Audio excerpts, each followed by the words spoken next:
Alright, bike's unloaded. Back at the farm. Alright, what is this? Percy, about 16 miles in. I'm in the town of Percy. We got a dawn chorus going on a little bit, kind of the end of it.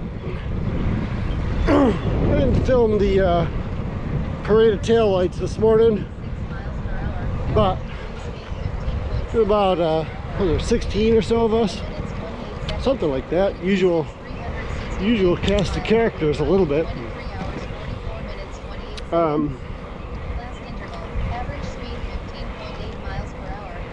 We're heading down to Philadelphia from the Flynn Hill Farm, and going to go down to the art museum. Controls the Rocky statue. And everyone took off like a bullet. I had to stop a couple times for various things that fell out of my bag, but you know, a little screwed around gear and stuff like that. Spot tracker, wasn't sure if it was on, had to double check. And anyway, everyone's way ahead of me, but I feel pretty good. I'm meandering along in my usual way.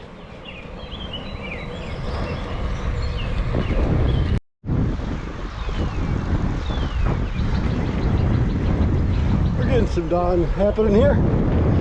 Dawn's starting to happen.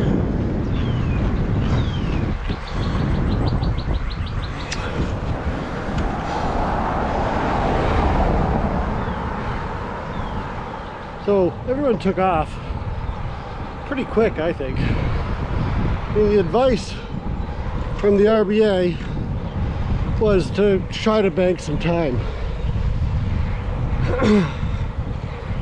Our ride down to Philadelphia and then to Reading is flat. It's the flattest part of the course.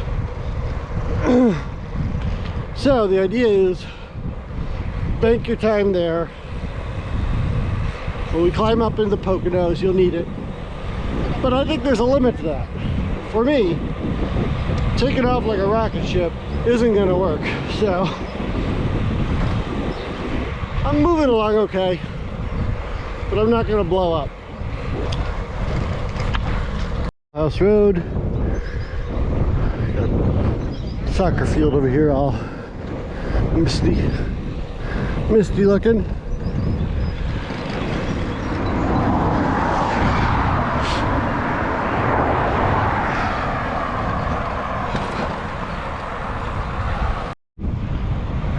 Right now I'm on 202 South, which is a road. It's really windy on the 200 covered bridges ride. So nice and early in the morning. Sun's coming up. I saw one rider ahead of me, so that's hopeful. And I'm gonna stay on 202 until we get to the bike path. Looks like it's coming right up here. We'll take that down into Philadelphia.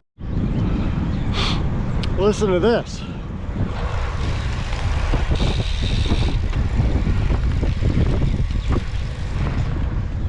That's quiet. So I guess I feel confident enough to tell the story.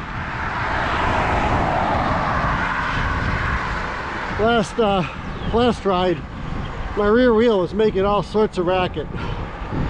I suspected, at some point I deduced it was the spokes, but none of them really seemed that bad, so I didn't end up doing any sort of field repair.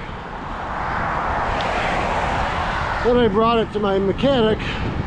Well, first I got home and reassessed. Nothing really struck me, so I brought it to a mechanic. I knew I was gonna try this 600, and I wanted that wheel to stop making that noise. So he took it and he said, oh yeah, he had some spokes that were really loose, which I don't know, my calibrated hands didn't detect it. But anyway, he gives me the bike back. Like, you should be all set now.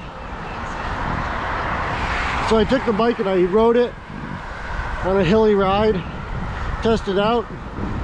It was still loud as heck. I was like, oh my gosh. So I decided to take it all apart. I took the cassette off and cleaned the heck out of it. It was kind of dirty back there. I suspect there was some gunk in the flange where the hub and spokes meet. So cleaned it all up and applied a little Teflon lube to everything. Spoke nipples, every place where spokes touched the hub, and every place where spokes crossed. And now it's quiet as can be. I'm hoping it stays that way.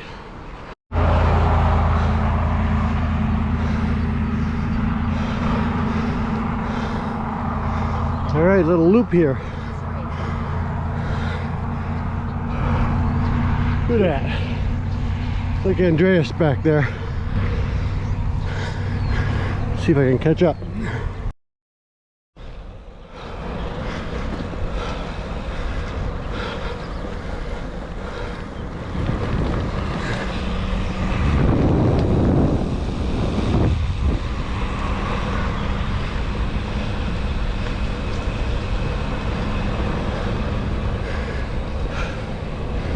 In a suburby kind of world, this is a feature. Hey, look at that.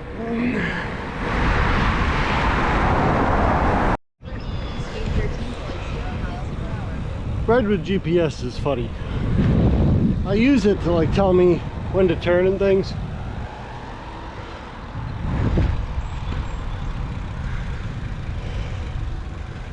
What up?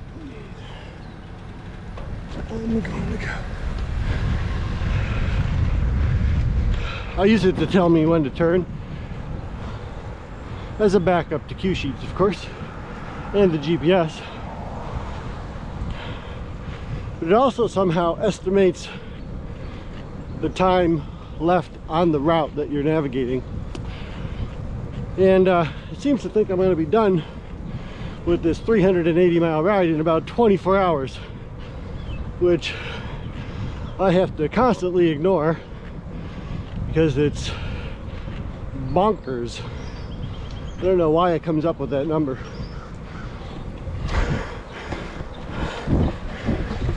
We just made it to the movies. Look at this nice little town.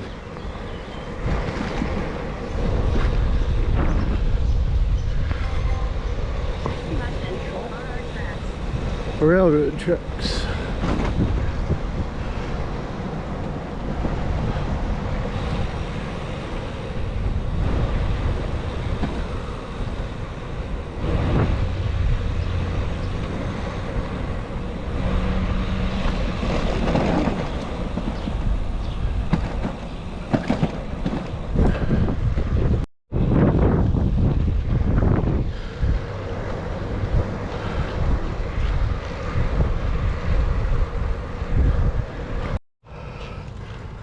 Same horse fields as on the 200.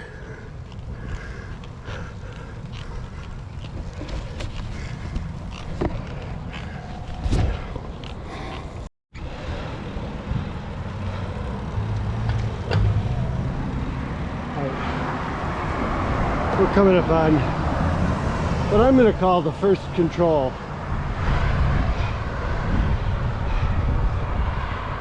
I guess technically the first control is the start, but this is our first stop, so I say it's the first control. I think that'll be better. I'd like to put in a petition to change the numbering of controls so that the start is mile 0 and it is control 0. Everything's 0 indexed from the start. The first stop for us is going to be in Lafayette Hill, and that's going to be control 1. So you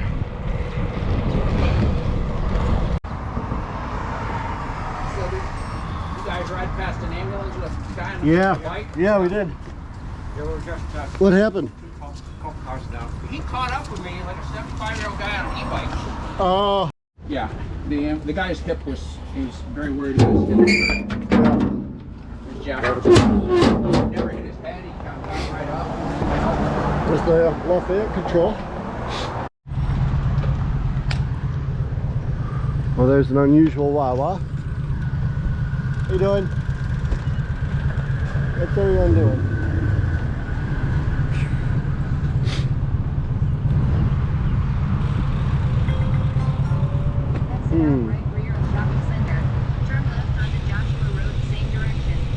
Down to Philadelphia. Off we go.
Pepperoni bread. Sounds good. Probably wouldn't sit well.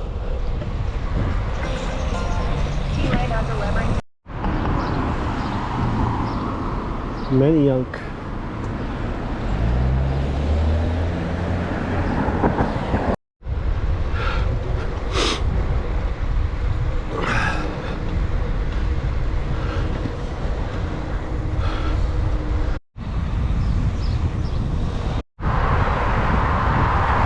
Went by one of the riders who was I presume, way the heck out of sight. And he just had a flat here in Manayunk. And it's amazing to me. It still is amazing. Like, no one's even visible. They're so far away. Hey! They're so far away. But the flat, just, you catch up to them in about a minute, it seems like, when they get a flat. I was talking with the RBA, Chris, and he rides a Rivendell heavy Atlantis, heavier than this bike probably, and he rides marathon tires, and he says he never gets flats. And it's one of the main concerns about this stuff, and everybody's riding these super thin walled tires, and I'm wondering about the wisdom of that. I think I've kind of followed along, but it may be a bad idea. Any flat is just going to kill your time. It's like you could never have a flat in 10 years. Wouldn't that be nice? I mean, I asked him, do you think that the ride is significantly different? He says, no, not really. And, you know, it probably depends on your,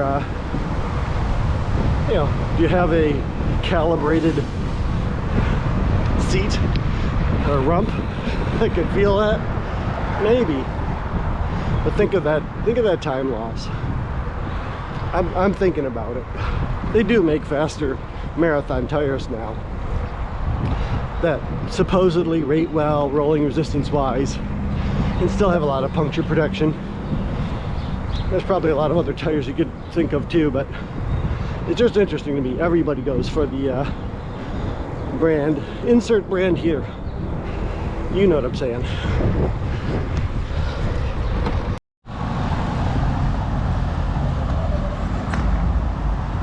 Not going over that. It's pretty cool. Oh. You see that guy? We seem to have a disagreement. I think I'm right. I think Andreas thought, someone thought the right way was on the other side of the river and to cross at that bridge. I don't think it was. I think the right way is to go this way. On your left. Morning.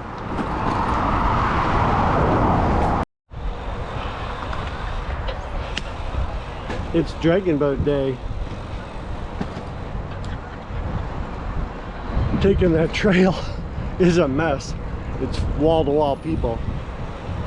So, I'm gonna skirt around it on the road here a little bit.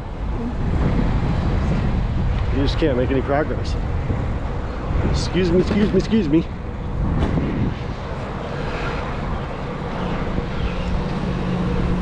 People tenting and camping.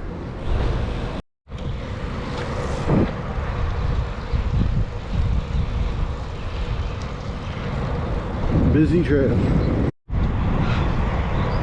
Well, that was weird. Going down the Schuylkill River Trail here. And everyone's running around. It's about 10 million people. And like, out of nowhere comes our CEO. The CEO of my company. Like, just pops up out of nowhere. On your right.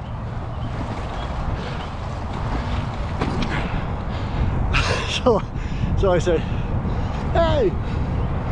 Call out his name. He looked up. Kind of weird to come across someone a couple hundred miles away from where you last saw him and just recognize him.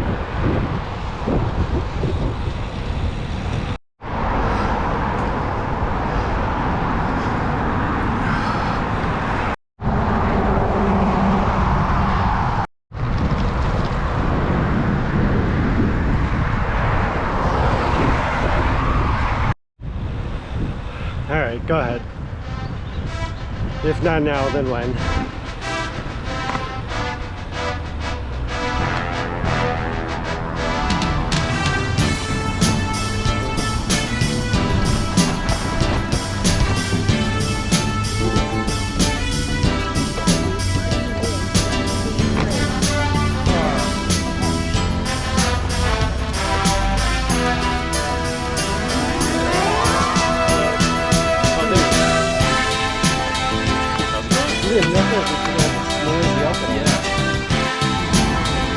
Yeah.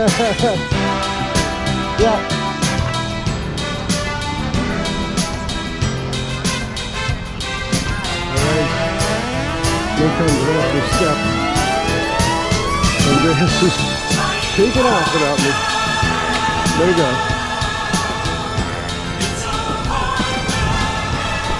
Alright, stop the music. That's enough. I mean, the rocky part was just a small part of this ride. You know? After the bridge, get onto new 2-lane bike path on the right between MLK Drive and River.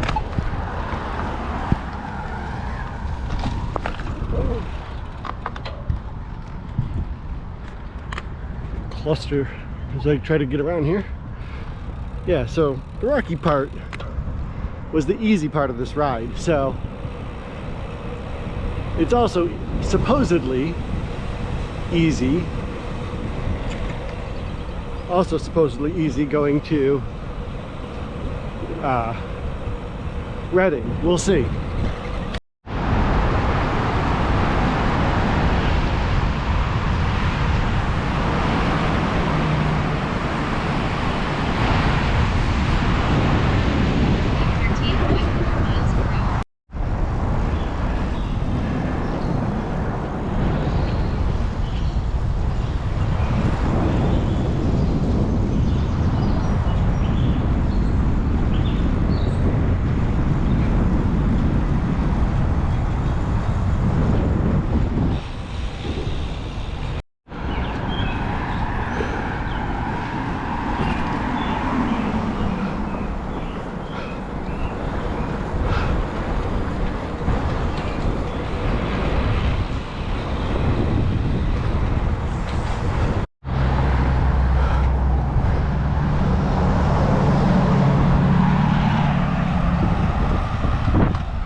Been through here before, we're just kind of going back the same way.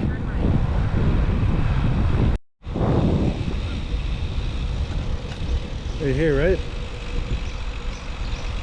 Average speed 13.4 miles per hour. Average moving speed 14.1 miles per hour. Duration Getting away from you, Mom. 46 minutes, 1 second. Stand right there. Stand right there. Zachary. Look at those. Look at that fast bike. You guys are fast. Yes. Music and everything. A nice little canopy here, little tunnel down the Schuylkill River Trail. Nice and flat, making good time.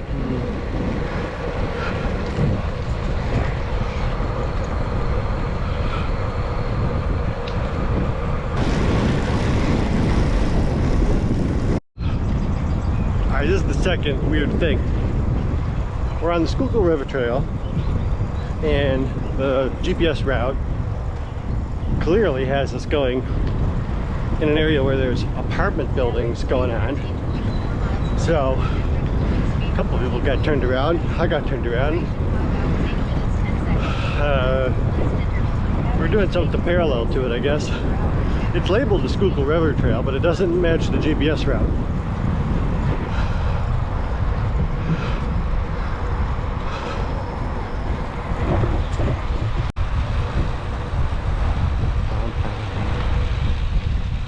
What is this? Andreas, what are we crossing? Running water. Running water. It's the running water. It must be the Schuylkill, right? You're been ready to stay on Schuylkill River Trail after crossing for Guillaume and sinking.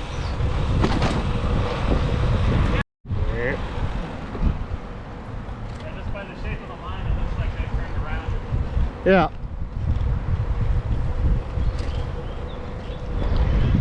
Some brown water.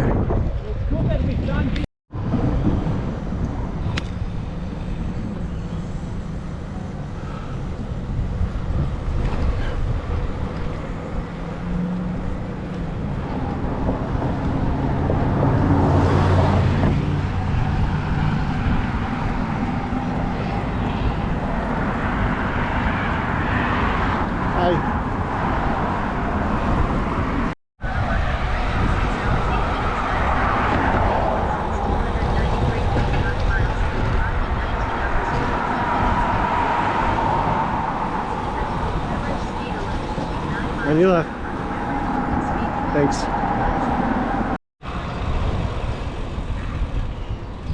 Oh, Phoenixville.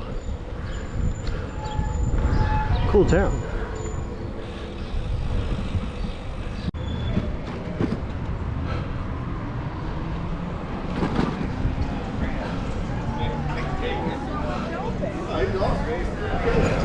This place is happening even on Saturday morning. This is the control.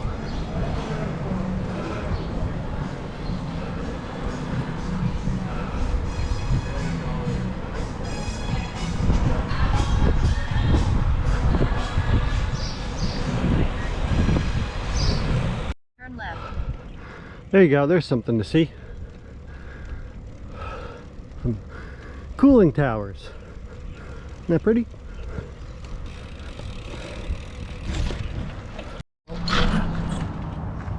How are we supposed to go across this thing? I see.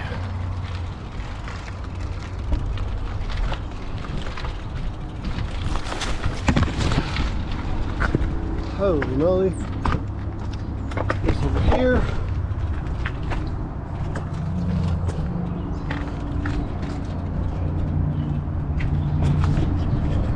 I just stopped for some food and I seem to have lost my credit card. I swear I had it at Lafayette Hill. I haven't bought anything or taken anything out since. I didn't actually use it at Lafayette Hill. I went through my bag, went through my pockets. I have, I don't know, 13 bucks. Oh no. Do some creative thinking here. I wonder what the heck it is.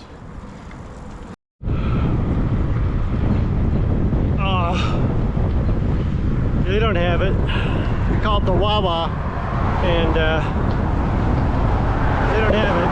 It's not out by that mailbox, which is where I was. So I'm all sorts of confused. Not sure what to do. I'll think on it.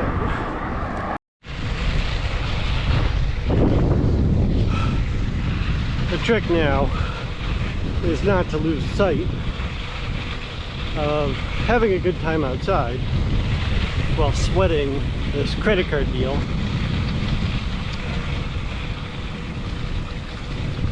We'll see how that goes. Well, I got lucky.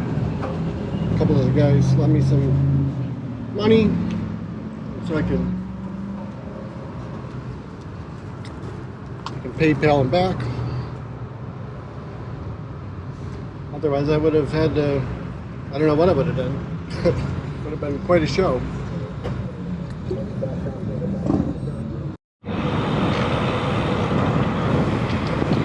What was neat about that is that it was like just like, here you go. And it was like, no worries. Got their email addresses. I'll send them stuff via PayPal tonight, probably. If not tonight, tomorrow. It just, woo! Now we're having fun again. It's like an hour of like, you know, lump in your throat. These 600s don't come around too often. You hate to throw one away for something stupid like that. With that, I bought the first actual food of the day. A little bit of a sandwich there, a little sub, half a sub. Chowed it down, that feels really good. I've been doing this inshore and a couple of goos. That's not been cutting the mustard, so I'm hoping it already feels a little better, so pretty happy about that. I'm following the Schuylkill here. It's off to our right. Can't see it.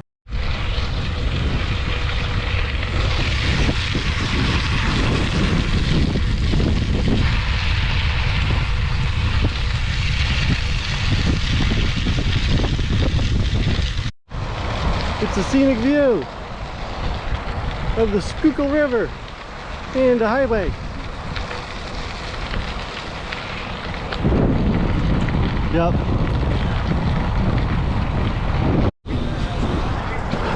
I guess you can't see the river. Or can you? You can lift you up high like a baby. You can lift you up high like a baby. See? Check it out. Did you see anything? I didn't. Here we are in Redding. It's kind of a pretty urban area. I think we're climbing up to the climb to the pagoda.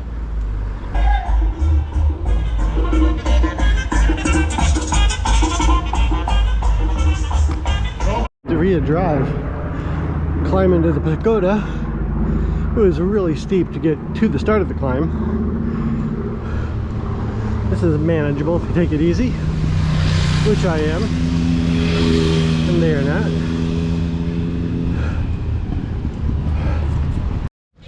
Thinking of how easy this is compared to how it must have been in the heat of the day for the guys who did the pre-ride on that hot day earlier this week. I'm just moseying up, but if this was like almost 90 degrees, this would be kind of rough. For some reason we can't go straight at it. Gotta go around one more switchback. Around loop. Same There's direction. a couple stone marker things. Oh, there you go. Here we are. Yeah. Oh. There it is.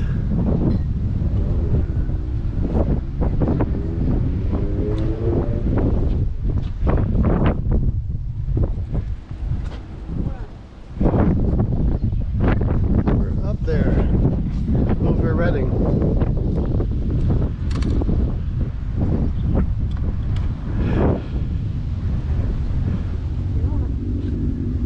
We can't find the control. The top of the climb. As this at it, William Penn Memorial Fire Tower. Memorial Fire Tower. A little chocolate milk, a little sugar in the body, that'll help. Quick stop. Moving on.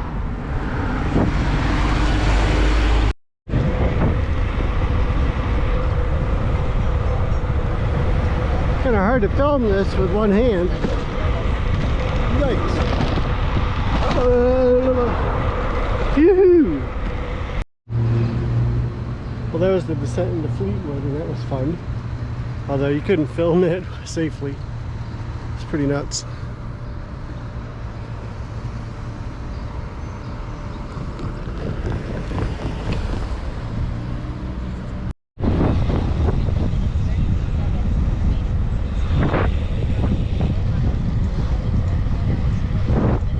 Stumptown, Stump Road. Alright, we're at like 135 or something out in farm country here, and it's 120, about a 200k left. It's going to be the hardest 200k I think I've ever done, and I can't say I'm looking forward to it. It's going to be hard. I'm at 142 at the sheets, and I need a minute. I need to regroup. There's nobody here. I don't know what's going on. I am just parched. I'm drinking like a fish and drinking and sure goose food. I'm just bleh. Legs aren't doing it. So I'm gonna sit in this air conditioning and think about it. Alright. So today, it's supposed to be 250 miles out of 380 before the sleep stop. And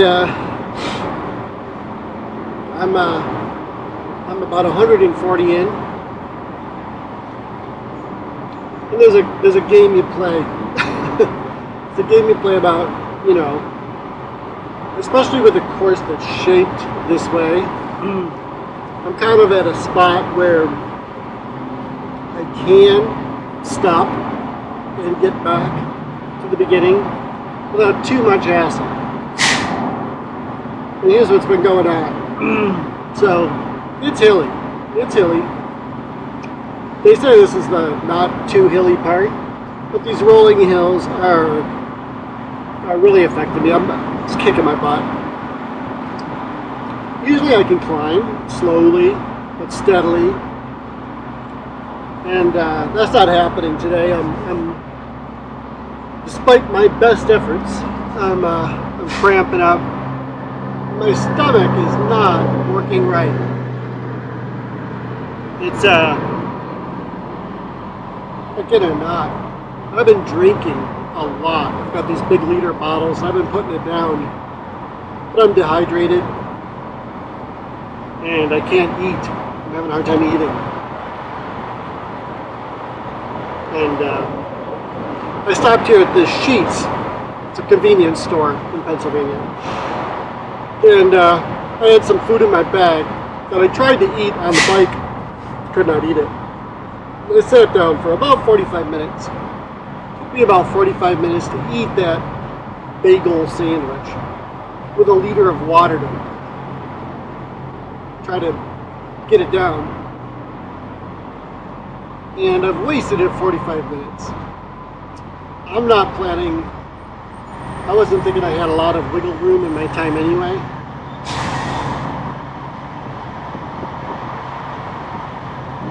I'm explaining all these things. It's like, they're true, but this is sort of what happens on lots of rides. Like you have these moments where you're just sailing along, and then you have moments where you're just dead. And I know that, you know, that'll pass. Usually that'll pass. But this one's not passing. I've been here for 45 minutes and I still feel like it's not.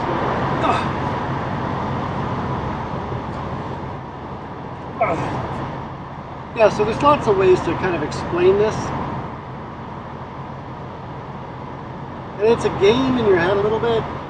You gotta know when it's like, is this something I can push through?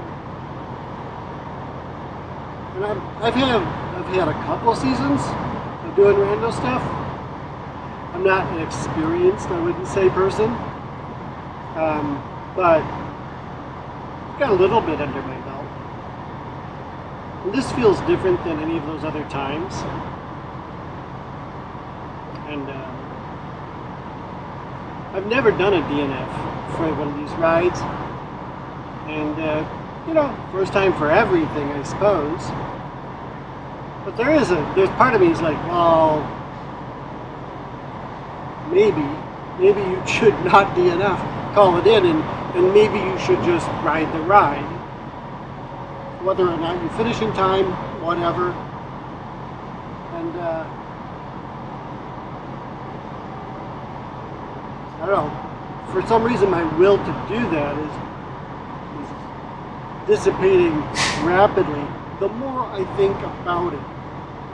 So it's kind of like a positive feedback loop. When you start thinking about it, it's like a contagion, and, you know, next thing you know, you've thrown in the towel. But sometimes it's probably a pretty darn good reason, good idea to do it. It's probably a pretty good reason, but sometimes it's a pretty good idea to do it. And my thinking is, you know, I'm going up into this Poconos area, and my mind tells me, my thoughts about it are, it's dark, there's nothing up there, there's no services, there's no real easy way to get help. And if you got to turn around and go all the way back to the start from way out there, right? If you could get airlifted, you know, go ahead and try it, and we'll send the chopper in if you can. But that's not the story. And I think you know, a little bit of caution here is warranted, because I don't want to hurt myself, and I don't want to make this event one in which I never want to do this again. It's so bad that I'm never going to do another 600. I mean, I enjoy these sorts of events. So, yeah, I think I'm going to call the RBA. You know, this one sent me to the map, and I don't seem to be able to get back up. And, you know, live to fight another day. Whatever. So that's how I feel about it. Anyway, that's where I'm going to leave it for now. I'm going to try to figure out if I want to ride back slowly, about 30 miles back, which I could probably do. You know, it's a lot different than riding 130 miles, or what do I got to do? 140, 110 more miles in very, very hilly terrain, in the dark.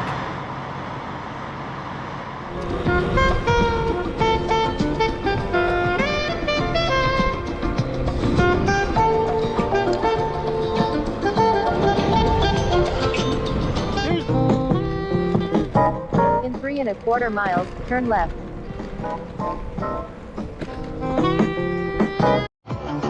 Inside that car, this will be my monument.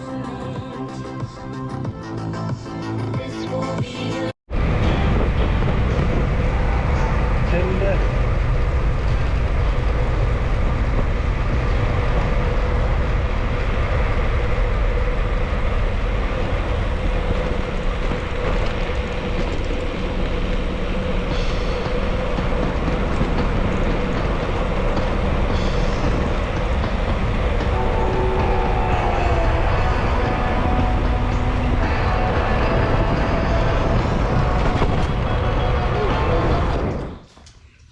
Well, it's the next day. Had a nice sleep at the farm. Saw one other rider off for the 200K happening today. And there we go. There we go. And I guess one more little retrospective about the ride would be warranted. I rode back from mile 143 or so back to the farm here, about 28 miles. So I rode about 170 miles altogether yesterday with about, I don't know, I think it was about 9,000 feet of climbing. Not a super hilly part of the day that was scheduled. And what was interesting is, like, after I called the RBI and said I'm done. And I had, you know, choked down a sandwich with a liter of water, and it just wasn't, I wasn't feeling any better. About 5 miles on the ride back, I started to get some legs, and I don't know, there's some downhill, but anyway, I was feeling okay. I didn't eat anything else on the way back, so I started to lose it again as I got close to the farm. But you know, all that to say is, like, it makes you question the decision to abandon the ride. So did I do the right thing? Or should I have pushed on? I think I did the right thing. I mean, you know, it's just, once you've made the call, you've made the call. That's the end of it. But you know, it's an interesting feeling, this kind of ambivalent feeling about whether or not I should have abandoned. And it's interesting, as I was getting ready as I was approaching, probably about 1:30, I was starting to think about, I don't know about this ride. Maybe today's not the day. But it was more than that. There were portions of the day before that where I realized I wasn't having success bringing on calories. I think I'm still trying to figure out the whole eating thing on the bike. I tend to be able to do it on some days, and other days I don't. And I don't know what the difference is. Anyways, all this to say, it's like, you have this moment where you do abandon, and then you're like, oh, should I have done it? I probably could have kept going. But in reality, I had been falling behind a bit. I know in Phoenixville, I was riding with a couple of riders, fine, for 30 miles or something. I don't know, down the trail, down the Schuylkill River Trail. And in Phoenixville, there's a couple hills, and they just kind of walked away from me. And I was like, what happened? I'm not able to go. And so that's when I knew something was up. And so it was quite a distance between Phoenixville and where I abandoned. And all that time, I was starting to feel, I was questioning my ability to do it. It could be a self-defeating attitude. It could be, I don't know. I mean, I've never had quite that kind of feeling about a ride before, so. Anyway, that's all I've got to say about it. It was enjoyable for the most part. I didn't get to the part that was the most fun. I would have liked to have gone up to the sleep stop in the Poconos. Even though it was dark, we wouldn't have seen that much, but it would have been an experience I would have liked to have had. And I would have liked to have been able to go to the Hawk's Nest on the return ride. And some of the other stuff I guess I've already done, but missed opportunity, but I was glad to try it. And I'll probably maybe I'll try another 600 this year, see if I can finish the series, and see if I can possibly do 1,000 or 1,200, which sounds very daunting right now in the aftermath of this, but anyway, it was still a good weekend out on the bike, and you can't really regret doing it.